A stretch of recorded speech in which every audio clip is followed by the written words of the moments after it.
Hey guys, welcome to your first ever State Your Case here on PPN. And today we're going to be talking about the college football playoffs.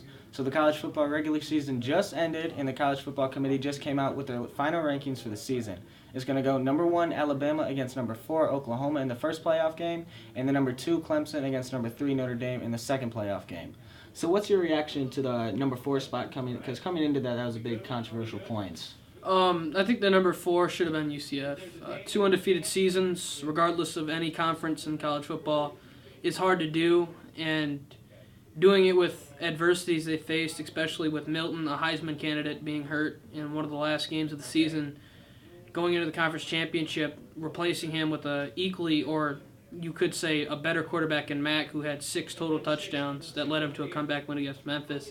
Shows that they truly can come back from anything, and I think they could put up a good fight against Alabama.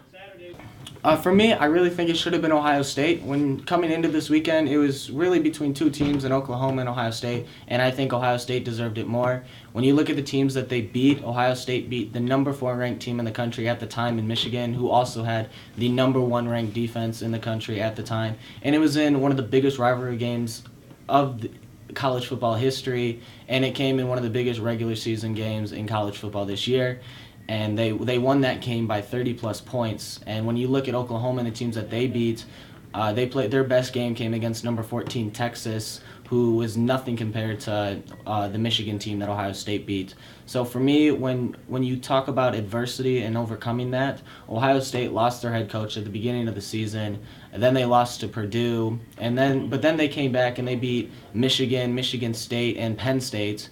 And for me, and then they won the Big Ten against Northwestern. For me, that's a better resume than Oklahoma had and UCF.